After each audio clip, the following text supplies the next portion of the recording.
आखिर एक विशाल गर्भवती बाघिन ने क्यों अपने ही जंगल के जानवरों को उठा कर फेंक दिया। उसने चंद ही मिनटों में जंगल को तबाह व बर्बाद कर दिया। लेकिन जंगल पर अकेले राज करने वाली विशाल बाघिन क्यों अपने ही जानवरों को तबाह करने पर लगी है? इसके पीछे है एक बड़ी कहानी। एक ऐसा जंगल था जिसमें बेरहम रंगीन शेरों की सेना रहती थी। हंसते खेलते परिवारों को रंगीन शेरों की ये बेरहम सेना खेल मजाक में ही अपने मनोरंजन के लिए उन्हें खत्म कर देती थी। दूसरों के जीवन को तबाह करके इन्हें बड़ा मजा आता था। एक बार रंगीन शेरों का सरदार सफेद तेजा शेर अपने 2 सिपाहियों को विशाल बाघिन के जंगल भेजता है। जालिम रंगीन शेर यहाँ भी जानवरों को अपने पंजों में दबोच कर उन्हें खाने लगते हैं। लेकिन यहाँ से गुजरने वाला विशाल बाघिन का पति रघु बाघ ये देख लेता है। वो तेजी से दौड़कर पीछे से उन पर वार करता है और उन्हें वहीं जख्मी कर देता है। रघु बाघ उन दोनों को एक बक्से में डालकर दूर एक नदी पर ले जाता है और ये नदी तेजा के जंगल से जाकर मिलती थी और रघु उस बक्से को नदी में रख देता है। पानी के तेज बहाव में बक्सा बहता बहता आगे चला गया। उधर रंगीन शेरों का सरदार तेजा शेर नदी पर पानी पीने के लिए आया हुआ था। उसने एक बक्सा दूर से अपनी ओर आते देखा। वो बक्सा नदी के किनारे पर आकर रुक गया। तेजा ने जब उसे खोला तो उसे देखकर उसकी आंखें गुस्से से भर आई। उस बक्से में रघु ने एक पत्र भी भेजा था जिस पर लिखा था, तेरे जुल्मों के वार मेरे जंगल के जानवर नहीं सहेंगे तेजा। इस बार तो इनकी लाश भिजवा रहा हूँ। अगली बार ऐसा कुछ हुआ तो वहीं पहुंचकर सबको खत्म करवा दूंगा। एक साधारण बाघ की इतनी हिम्मत नहीं हो सकती कि वो मुझे ललकारे। जरूर इसके पीछे कोई बड़ी ताकत है। तब तेजा अपने सिपाही को जंगल में उसकी जासूसी करने भेज देता है। शाम के समय विशाल बाघिन अपने पति रघु के साथ वापस अपनी गुफा पर लौटती है। महाराज रघु, मैं बहुत खुश हूँ क्योंकि कुछ ही दिनों में मेरे गर्भ में पल रहे ये मासूम बच्चे हमारे जंगल में होंगे। हाँ बाघिन, मैं तो आसपास के जंगल के सभी जंगल वासियों को दावत पर आमंत्रित करूँगा। उन दोनों के बीच की ये बातें तेजा का सिपाही कान लगाकर चुपके से सुन रहा था और वो दबे पांव वहाँ से अपने जंगल के लिए निकल गया। महाराज, 2 बड़ी खबरें लेकर आया हूँ। वो रघु अपनी पत्नी के बलबूते पर हमें आंखें दिखा रहा है। उसकी पत्नी विशाल है। उसके अंदर 100 शेरों से भी ज्यादा ताकत है। और दूसरी खबर ये है कि वो गर्भवती है। जल्दी अपने बच्चे को जन्म देने वाली है। बहुत काम की खबर लाए हो। अब देखो मैं क्या करता हूँ। तब तेजा ने अपने उसी सिपाही को एक गाय की खाल पहना दी और उसे एक ऐसा विष दिया जिसे पीकर हाथी जैसा ताकत रखने वाला जानवर भी पागल हो सकता था। सेवक की खाल में गाय गर्भवती बाघिन तक पहुंच जाती है। मैं जानती हूँ बाघिन, अब कुछ ही दिनों में आप हमारे जंगल को नया वारिस देने वाली हैं। इसीलिए मैं काली पहाड़ी पर रहने वाले एक बहुत बड़े तांत्रिक से ऐसी देसी जड़ी बूटियों का अर्क बनवा कर लाई हूँ जिसे पीकर तुम्हारे बच्चे बड़े स्वस्थ पैदा होंगे। गाय वो अर्क एक बर्तन में डालकर बाघिन को दे देती है। गाय का लाया हुआ अर्क विशाल बाघिन पी लेती है और उसे पीते ही वो पागलों जैसी हरकतें करने लगती है। तो इस तरह पूरे जंगल को चलाने वाली विशाल बाघिन पागल हो गई थी और अपने ही जंगल के जानवरों को तबाह करने लगी। उसके सामने जो भी आता वो उसे तोड़कर आगे बढ़ रही थी। लेकिन जब रघु ने यह देखा तो वो बहुत चिंतित हो गया। जब बाघिन हार थक कर बेहोश होकर नीचे गिर गई, तब रघु के बहुत से सिपाहियों ने उसे एक मजबूत पिंजरे में बंधवा दिया और यहाँ के सबसे बड़े मशहूर तांत्रिक को रघु ने अपनी गुफा पर बुलवाया, जो पीछे होने वाली सच्चाई को अपनी शक्तियों से जान लेता था। तांत्रिक ने अपनी शक्तियाँ बाघिन पर छोड़ी और अपनी आंखें बंद कर ली। आंखें बंद करते ही तांत्रिक को वो सब दिख गया जो कि असल में बाघिन के साथ हुआ था। मैं सब कुछ जान चुका हूँ जो विशाल बाघिन के साथ हुआ है। यदि तुम भी सब कुछ देखना चाहते हो तो अपनी आंखें बंद करो। तांत्रिक उस पर एक शक्ति छोड़ता है और रघु अपनी आंखें बंद कर लेता है और रघु को तेजा का बनाया गया पूरा जाल दिख जाता है। नहीं नहीं नहीं, ऐसा नहीं हो सकता। उसने मेरी पत्नी के साथ साथ मासूम बच्चों पर भी जुल्म किया है जो अभी इस दुनिया में भी नहीं आए थे। मैं उसे जिंदा नहीं छोड़ूंगा। रघु अकेले ही वहाँ से तेजा के जंगल के लिए निकल गया और जाकर तेजा के सिपाहियों से लड़ने लगा। लेकिन वो रघु को एक ही बार में खत्म कर देते हैं। राक्षसों का जिक्र आज तक कहानियों में सुना या किताबों में पढ़ा था, लेकिन रणधीर के रूप में ये हर रोज कहर बनकर जानवरों पर टूटता था। रणधीर के जंगल का एक बड़ा नियम था। यहाँ का हर छोटा बड़ा बूढ़ा जानवर सिर्फ रणधीर और उसके सिपाहियों के लिए काम करता था। जंगल के जानवर अपने प्राण बचाने के लिए हर समय रणधीर के यहाँ मेहनत करते थे। यदि कोई जानवर बीमारी या किसी कारण काम नहीं करता तो रणधीर उसे बड़ी बेदर्दी से मौत देता था।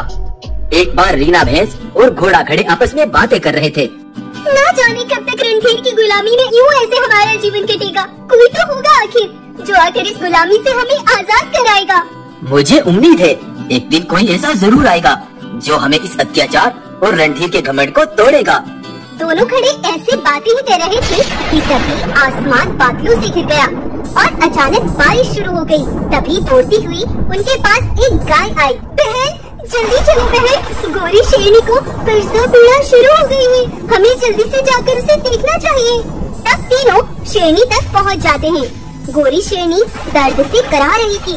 तब उसने एक ऐसे शेर को जन्म दिया जो पैदा होते ही अपने पैरों पर खड़ा हो गया और दहाड़ने लगा। ये तो सच में कुदरत का करिश्मा है। आज कई चीजें अनोखी हुई।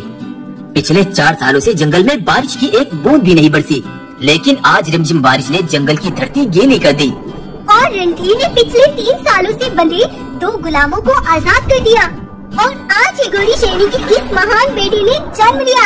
ये सब बहुत अद्भुत है दोस्तों। गोरी ने अपने बेटे का नाम सूर्यवर्धन रखा।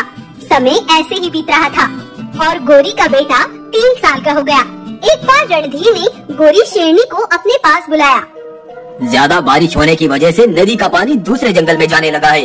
तुम्हें ये सारे पत्थर उठाकर यहाँ लगाने होंगे ताकि पानी आगे न जा सके। लेकिन महाराज, ये 10 जानवरों का काम मैं अकेले कैसे कर सकती हूँ? तुझे अपनी जान प्यारी नहीं है क्या, जो मुझसे जबान लड़ा रही है? जितना कहा है उतना कर। यह कहकर रणधीर वहाँ से चला गया। आज गोरी शेरनी की तबीयत बिल्कुल ठीक नहीं थी, लेकिन उसने अपना काम करना शुरू कर दिया। गोरी ने कई घंटों तक लगातार काम करके पत्थरों को नदी में लगा दिया। वो लगातार मेहनत कर ही रही थी, लेकिन अब गोरी शेरनी को बहुत चक्कर आने लगे और वो वहीं पत्थरों पर गिर गई और उसके शरीर से खून बहने लगा। खून निकलकर पत्थरों पर लग गया। उधर गोरी का बेटा सूर्यवर्धन हर जगह अपनी माँ को ढूंढ रहा था। उसे वो कहीं नहीं मिली। सूर्यवर्धन अपनी माँ को ढूंढते ढूंढते उस नदी तक पहुँच ही गया। माँ, ये तुझे क्या हो गया? माँ उठो ना माँ। ये तो सुना था कि जुल्म और अत्याचार चैन से किसी को जीने नहीं देते, लेकिन यहाँ का हर जानवर जीवन ही नहीं, मृत्यु भी जुल्म से कर पाता है।